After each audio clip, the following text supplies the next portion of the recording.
20 টাকা 20 টাকা দিয়ে আমি কি করবো? 5 মিনিট সময় আমার 20 টাকায় হবে না, 50 টাকা দেও না প্লিজ। 50 টাকা নাই 20 টাকা দিছি আমি তো আবার স্যালারি পেলে আমার কাছ থেকে চুরি করে নিবা, দেও না 50 টাকা।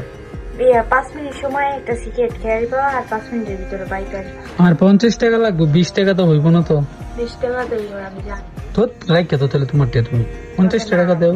ধরো আছে তোমার কাছে? আছে নাই আছে। একটাই খেয়ে আসবা 50 টাকা দিয়ে কি করবা? একটা 50 টাকার কাজ আছে? কত 20 টাকা একটা একটা একটা 20 টাকা দা কিনে কি করে, এটা বিষয় না। 30 টাকা তো হচ্ছে একজন একটা জিনিস কিনে দিব। না ওর জিনিসের প্রয়োজন নেই, নিয়ে যাবো। আরে আমি একলা না তো, আমার সাথে আরো আমার বন্ধু বান্ধব আছে। 50 টাকা লাগবে, দেও। খাওয়ানোর দরকার 50 টাকা দেও, তোমার কাছ থেকে দাও। আচ্ছা হাওলাত দেও, কালকে নিও গা। হাওলাত নাই, আমি থাকতে ধুর। দিয়ে দিলাম ওকে। লাগবো না, যাইতে না, দাও। একটাই খেয়ে আসবা। আর কালকে একটা খাইলে 50 টাকা লাগবে, আমরা 5 জন। কালকে 100 আমরা 5টা বন্ধু, এখন 50 টাকা লাগবে। বন্ধু দিয়ে বন্ধুর হইতে 1 লাখ হওয়া যায়, সিগারেট খেলে অবশ্যই বন্ধুর প্রয়োজন। তোমার বন্ধুরা তো বন্ধু না না না, ঠিক যাই আছে। যা, 5 মিনিটের ভিতরে তো যাইতাম না, তাই তুমি আর আমি খাই।